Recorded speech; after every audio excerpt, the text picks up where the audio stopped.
몇 주가 지난 후 호텔 객실에서 물의 수압이 낮고 색깔과 맛이 이상하다는 투숙객의 민원 전화가 들어옵니다.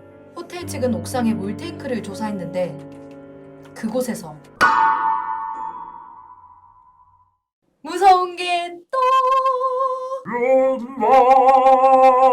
오케이 벌써 10화입니다. 마지막 12화까지 딱 2화가 남은 무딱밤 컨텐츠. 12화 이후에 더 할지 말지는 여러분이 얼마나 노력하느냐에 달려있어요. 무슨 수련회 교관인 줄 알았어. 여러분이 어떻게 하느냐에 따라 저희는 천사가 될 수도 있고 암호가 될 수 있습니다. 자, 첫 번째 썰 시어머니. 저는 결혼을 한 유부녀입니다. 제가 원래 약간 살집이 있는 체형인데 시어머니는 결혼한 뒤로부터 저의 몸매 관리를 엄청 심하게 시킵니다. 밥 먹을 때도 눈치 주면서 못 먹게 하고 엄청 뭐라고 하십니다. 하지만 저는 임신 중이라 새벽에 너무 배가 고픈 나머지 시어머니 몰래 부엌으로 갔습니다. 시어머니가 코 고는 소리를 듣고 자는구나 확인까지 하고 말이죠.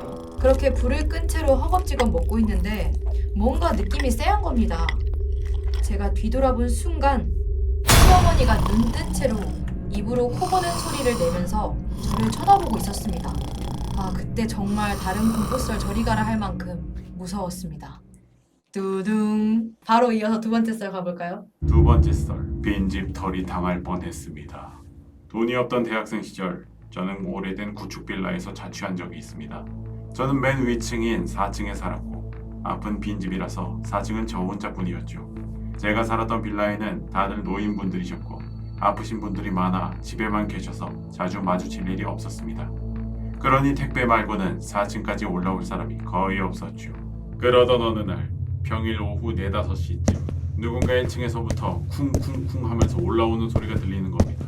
워낙 방음이 안 돼서 2층 계단에서 올라오는 진동도 다 들렸었는데 아무튼 올라오는 소리가 들리는 겁니다. 당시에 택배도 시킨 적 없었고 그래서 발걸음 소리가 3층에서 끝날 거라고 생각하고 있었습니다. 그런데 그 발걸음 소리가 제가 있던 4층에서 딱 끊겼습니다. 누군가 저희 집 현관문 앞에 지금 서 있다는 건데 그때 저는 방에서 TV를 보고 있었는데 바로 리모컨 음소거 버튼 누르고 집에 아무도 없는 듯이 가만히 있었습니다. 그러다가 갑자기 밖에서 초인종 버튼을 누르는 소리가 들렸습니다. 저는 초인종 소리가 너무 시끄러워서 초인종 선을 빼둔 상태였어서 초인종에서 소리는 안 나고 계속 버튼을 딸깍딸깍 누르는 소리만 들렸습니다. 저는 도대체 누군가 싶어서 방에서 나와 살금살금 걸어 현관문에 달린 렌즈 구멍으로 밖을 봤죠. 보니까 어떤 남자 한 명이 멀리 떨어져 있는 채로 가만히 서 있는 겁니다. 이미 밖은 어두컴컴하고 약간 멀어서 얼굴이 잘 안 보이길래 저는 별로 대수롭지 않게 생각하고 곧 떠나겠거니 하며 방으로 다시 돌아와 그 남자의 계단 내려가는 발소리가 들릴 때까지 TV를 보고 있었습니다.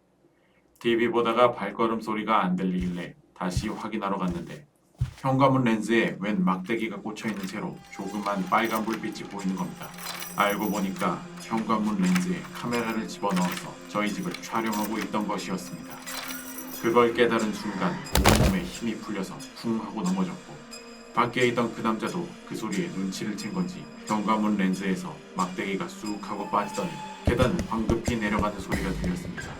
저는 그 상태로 몸이 굳어서 현관문을 열고 저 남자를 잡으러 쫓아가야 하는지 밖에 흉기라도 있으면 어떡하지 하는 별의별 생각이 다 들었습니다. 이미 그 남자는 저희 집 내부 모습과 제가 카메라를 쳐다보며 당황한 순간도 전부 촬영한 상황이었기에 저는 그 남자로부터 안 좋은 일을 당할 수도 있겠다는 판단을 했습니다.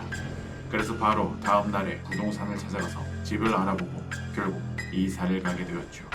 그때만 생각하면 아직도 무섭습니다. 자, 세 번째 썰 하겠습니다. 세 번째 썰. 호텔 실종 사건. 2013년 1월 31일 혼자 캘리포니아를 여행 중이었던 한 대학생이 호텔에서 돌연 실종되었습니다. 실종 이후 부모님은 딸과 연락이 되지 않자 경찰에 신고했고 경찰은 즉시 수사를 시작했습니다. 수사 과정에서 학생이 체크아웃을 하지 않은 채 사라졌다는 것을 발견했고 호텔 주변 치안이 좋지 않다는 점을 감안해 경찰은 범죄, 납치 등으로 인한 실종이 아닌지 의심하며 수사를 진행했습니다. 형사들은 실종이 의심되는 날의 모든 CCTV 기록을 살펴보며 그 학생의 흔적을 찾았고 결국 그 학생의 마지막 모습인 엘리베이터 CCTV를 확보하게 됩니다.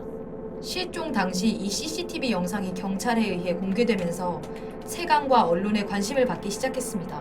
그녀의 행동이 어딘가 부자연스럽고 괴상했기 때문이죠. 엘리베이터 밖으로 나갔다 들어왔다 하는 행동을 보이고 손을 휘젓는 등의 이상 행동을 보이다 CCTV의 앵글 밖으로 사라집니다. 경찰은 인력은 적고 시간은 부족했기에 냄새 탐지견과 헬기까지 동원하여 실종자를 찾아보지만 결국 실종자를 발견하지 못했고 저 CCTV 영상만 인터넷에 퍼져서 각종 음모론만 떠돈 채 시간은 흘러가고 맙니다. 몇 주가 지난 후 호텔 객실에서 물의 수압이 낮고 색깔과 맛이 이상하다는 투숙객의 민원 전화가 들어옵니다. 호텔 측은 옥상의 물탱크를 조사했는데 그곳에서 그 학생의 시체가 발견됐습니다. 사실 실종 신고가 들어왔을 때 이미 옥상을 한번 조사한 적이 있었지만 물탱크까지 열어보지는 않았기에 발견이 늦어졌던 것이죠. 초반에는 마약이나 타살일 가능성도 제기되었지만 부검 결과 마약이나 알코올의 흔적은 발견되지 않았습니다. 타살의 가능성도 의심 가는 정황이 없어서 기각되었죠. 혈액 내 약물 농도를 보았을 때 꼭 먹어야 할 양극성 장애 치료를 위한 약물 수치가 비정상적으로 낮았고 소지품으로 발견한 약품들의 처방 일자, 필요한 복용량을 비교해 보았을 때 약이 너무 많이 남은 것으로 보아서 약물 복용을 중단한 것이라고 판단했습니다. 이러한 상황을 종합해 경찰 당국은 해당 사건의 결론을 내립니다. 정신병을 앓던 학생이 약 복용을 제때 하지 않아 증세가 악화되었고 정신착랑 증세 때문에 사람들을 피해 물탱크로 숨어 있다가 익사했다고 말이죠. 수사는 그렇게 종결됩니다. 호텔은 사건 발생 후 모든 물탱크의 물을 전부 빼고 살균 청소를 완료할 때까지 투숙객들에게 한동안 생수를 지급하고 수돗물을 마시지 말라는 팻말을 곳곳에 붙여놓는 조치를 취했습니다. 여담으로 그 사건이 일어났던 호텔은 각종 살인, 폭력 사건 및 자살이 다발하는 것으로 유명한 호텔이었다고 합니다. 자, 여러분, 물의 맛이 이상하다면 의심을 해보십시오. 근데 끔찍할 것 같다. 네. 물 맛이 좀 이상한데요? 아 그러네요. 그 시체가 있었어요. 시체물 마셨습니다. 그러니까 저희는 무딱밤 11화로 돌아오겠습니다. 맞아요. 악마의 숫자 11. 4 아니에요? 아 6 아니에요? 11도 악마의 숫자로. 무서운 게 또